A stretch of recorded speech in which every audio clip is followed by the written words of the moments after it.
Wanita yang sedang hamil dianjurkan untuk mengonsumsi makanan dan minuman yang memiliki kandungan gizi yang baik untuk ibu dan janin yang dikandungnya. Kandungan gizi yang baik ini dapat meningkatkan kesehatan, pertumbuhan, perkembangan, dan pengaruh kepintaran pada janin. Namun ada beberapa jenis makanan yang wajib dihindari oleh ibu hamil. Jenis makanan ini memiliki dampak buruk dan memicu terjadinya keguguran, terutama pada usia kandungan 3 bulan pertama. Beberapa jenis makanan tersebut dapat kita simak videonya sampai akhir. Berikut ini adalah 5 makanan yang berisiko alami keguguran pada ibu hamil.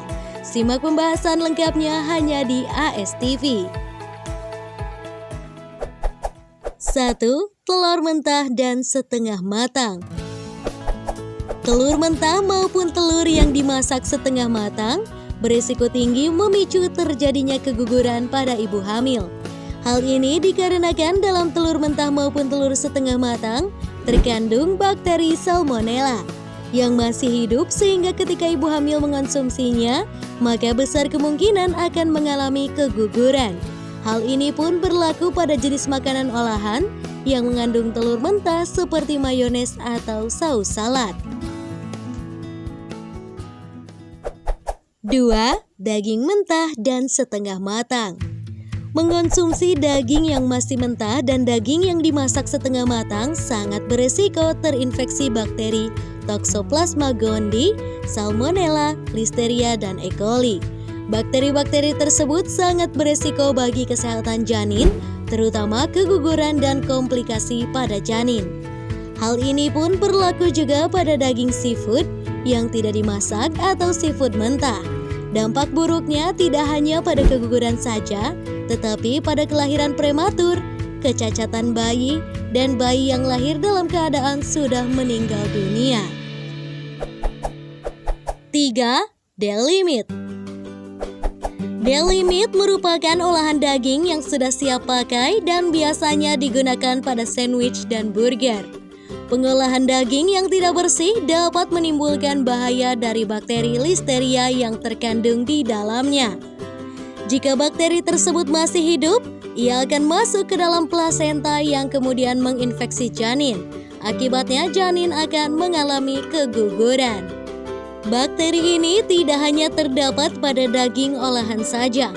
Ada beberapa jenis makanan yang rentan terinfeksi bakteri Listeria, seperti salmon asap, susu mentah, dan sayuran yang tidak dicuci bersih, serta produk olahan lainnya. 4. Buah nanas. Buah nanas merupakan salah satu buah yang sering dijadikan alat penggugur kandungan. Hal ini dikarenakan nanas memiliki kandungan enzim bromelain, di mana ketika dikonsumsi dalam jumlah banyak, leher rahim akan menjadi lunak dan muncul kontraksi dalam perut sehingga beresiko keguguran akan semakin tinggi. Oleh sebab itulah bagi wanita yang sedang hamil dan ingin memakan nanas, diusahakan untuk mengonsumsi sedikit saja. 5. Pepaya mentah. Pepaya yang matang memang sangat dianjurkan untuk dikonsumsi oleh ibu hamil. Namun berbeda dengan pepaya yang masih dalam kondisi mentah atau belum matang. Pepaya yang masih mentah memiliki kandungan getah atau lateks, yang mana jika dikonsumsi akan menyebabkan kontraksi dan keguguran. Nah, itulah 5 jenis makanan yang berisiko tinggi alami keguguran. Supaya hal tersebut tidak terjadi, maka dianjurkan untuk menghindarinya dan tetap dilakukan pemeriksaan kehamilan secara rutin demi kesehatan ibu dan janin. Simak informasi lainnya hanya di AS TV. Jika kalian punya pertanyaan, silakan tulis di kolom komentar. Like video ini jika kalian suka dan jangan lupa subscribe channel ini kalau kalian tertarik dengan beragam informasi kesehatan. Jangan lupa juga share ke teman-teman kalian agar mereka tahu apa yang kalian tahu. Perbanyak informasi kesehatan untuk menuju masa depan sehat. Sampai jumpa!